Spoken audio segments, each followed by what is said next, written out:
Is life meaningless?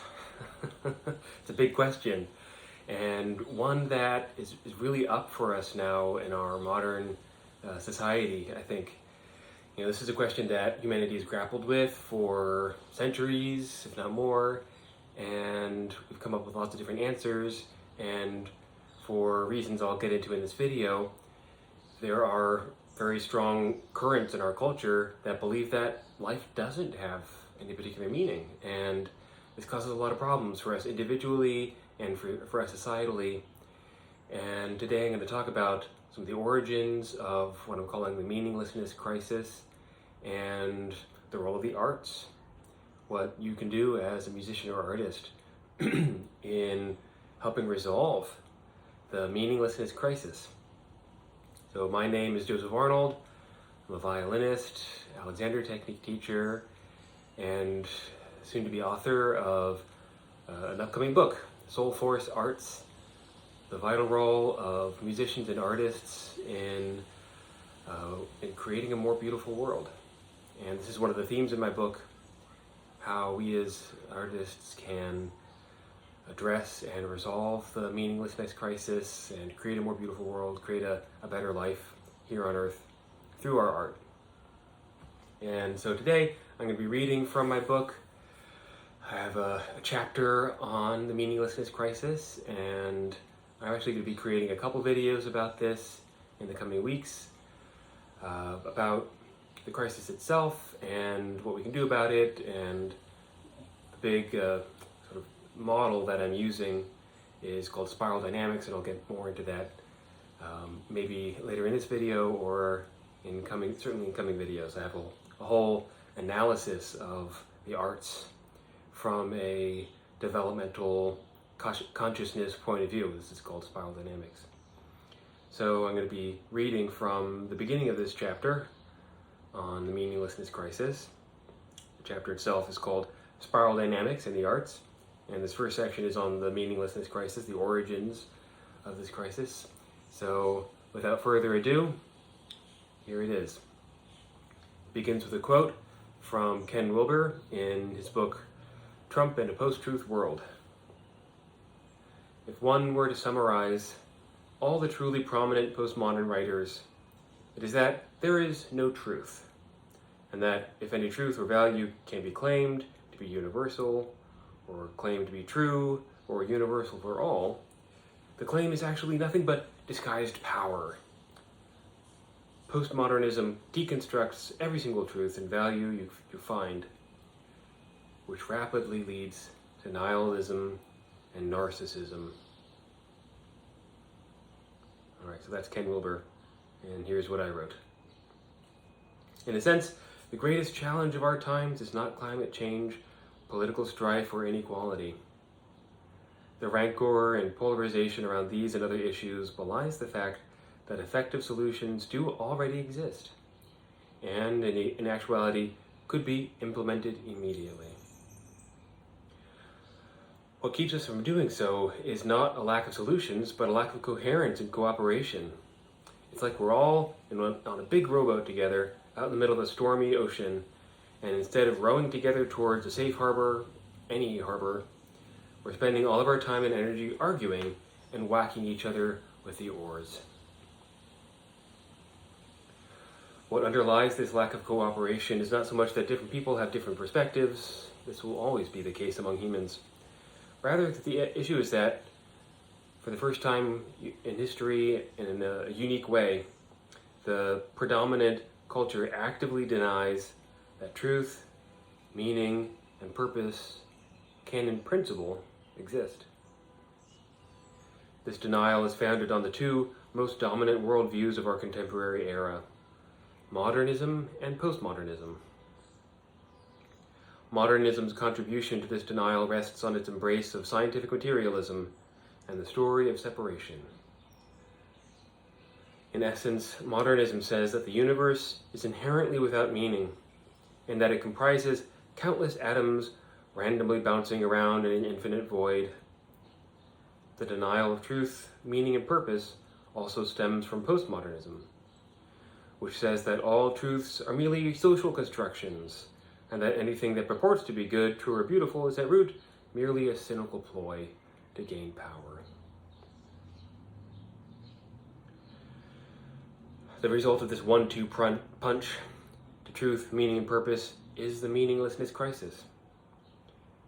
The meaninglessness crisis is the natural result of the denial of truth, meaning, and purpose. It is the fragmentation of our story of the people, our story of who we are, what we're here to do, what we believe our purpose to be in life. And it leads to a pervasive existential dread, anxiety, and despair. The fruits of the meaninglessness crisis are plain to see all around us. It's what underlies the narcissism and nihilism that eat at our souls. It's why we're destroying the earth and fighting senseless wars. It's what's behind the alarming rise of the diseases of despair, including substance abuse, alcohol dependency, and suicide. And it's also why we have such a hard time not just agreeing on what effective solutions to our collective challenges look like, but whether or not these challenges actually exist in the first place. When we deny truth, meaning, and purpose, chaos reigns.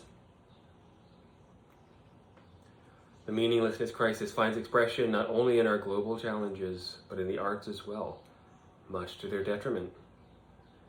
Since about 1950, the leading edge of arts and culture has been Postmodernism, whose central project is to question nearly everything that came before. This project started from a healthy impulse. The strictures of traditionalism and the emptiness of modern ideas of progress were no longer serving the arts and society as they had before. But there are signs that this project, which now dominates arts institutions of all kinds, has outlived its usefulness. Instead of leading us out of confusion and fragmentation, postmodernism now seems to only generate more. For example, once you've deconstructed every artistic technique, idea, and movement, even the notion of beauty itself, what is there left to create? If you believe, as many postmodern artists do, that technique and beauty are culturally constructive artifacts of an oppressive power hierarchy, where does that leave your authentic creative impulses? These are not merely philosophical questions. They have profound implications for artists, audiences, and society. For example, many postmodern composers of music believe that to create pleasant-sounding harmonies and melodies is hopelessly naive, and that serious music consists mainly of pitilessly dissonant strains.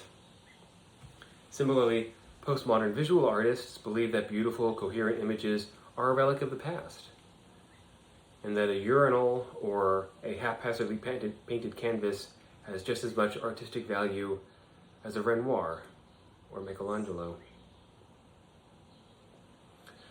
While there is certainly a place for questioning traditions and morays, for many artists who hold such beliefs, beauty, technique, and authenticity are essentially off the table, and so all that's left to do is to ironically critique their own attempts at creation.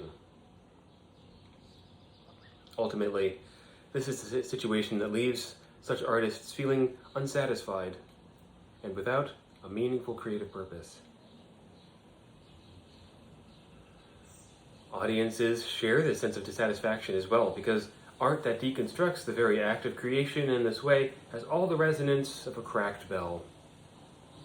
For example, one result of postmodern dissonance in classical music is that many ordinary audience members no longer connect with classical music at all, which must in part explain the declining attendance in concert halls. Similarly, a common experience among contemporary art museum goers is not of awe, inspiration, and connection, but of bafflement, confusion, and disdain. Because of this, many audiences are now tired of the relentless irony, superficiality, cynicism, and narcissism that has come to characterize so much of the contemporary art on display. We long for something that speaks to our souls and brings us alive, and this is something postmodern art entirely fails to accomplish. At a larger level, what this failure suggests is that far from continuing to fulfill its role in advancing the arts and helping our society grow and evolve, the postmodern movement is now holding us back.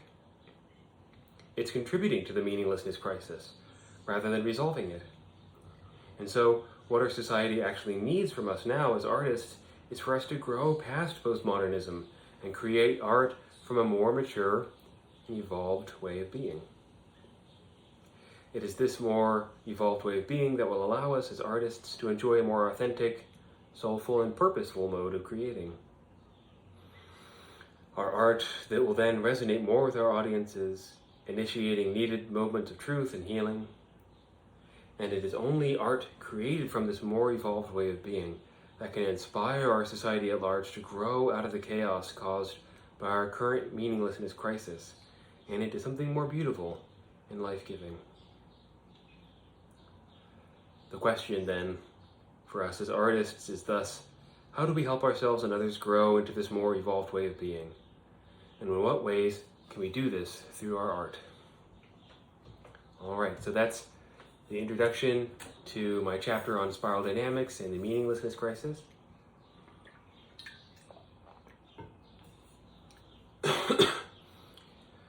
Yeah, and so I'm just wondering about your experience of the meaninglessness crisis. How do you experience this? Is it something that you feel? Is it something that you're aware of? For me, it's this sort of lingering anxiety and sadness and lethargy.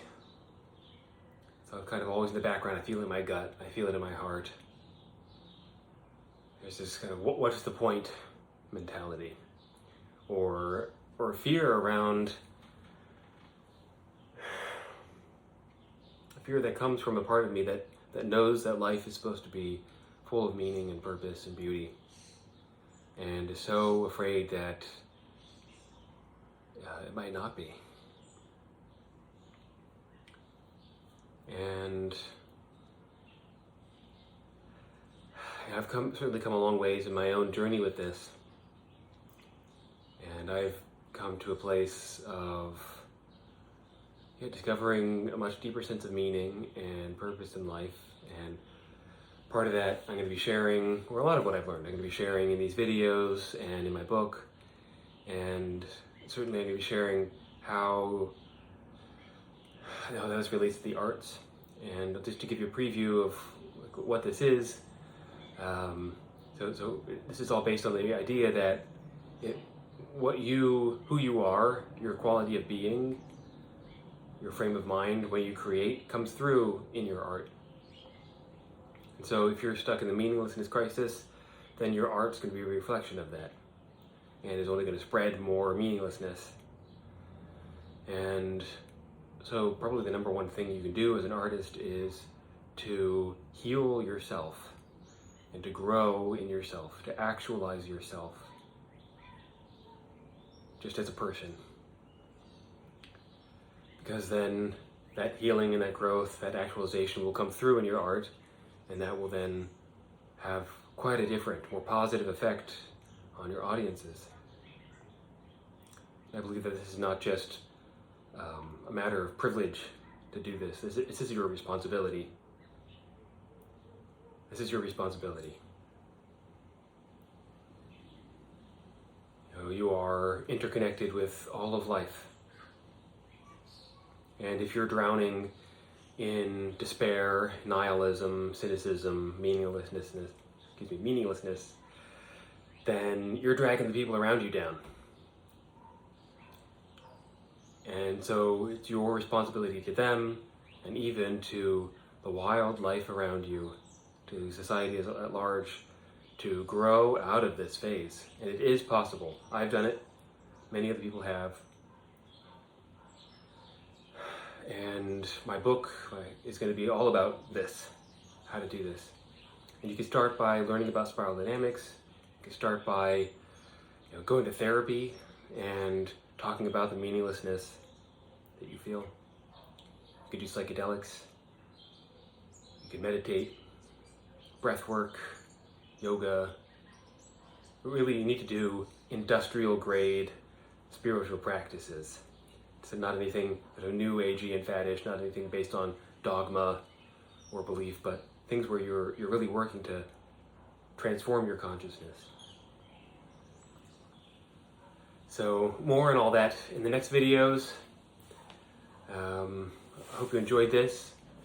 I hope it touched something inside you. Please let me know if it did touch something inside you. I'm very curious. And yeah, you can go to my website, josepharnold.com. Hopefully I'll have a new website up soon. You can subscribe to my newsletter. I share my videos and blog posts and excerpts from my book. And if you want to learn about my book, I have several blog posts and videos about it, and you can, if you're on my newsletter, you'll get early access to my book. So please do sign up and click like and subscribe to this video. It helps my channel grow so that I can get this message of Soulforce and healing and the power of the arts, the incredible transformative power of the arts. Not just the wishy-washy, oh, the arts are so special, but the real transformative power of the arts. So that message can get out more. So I'll see you next time.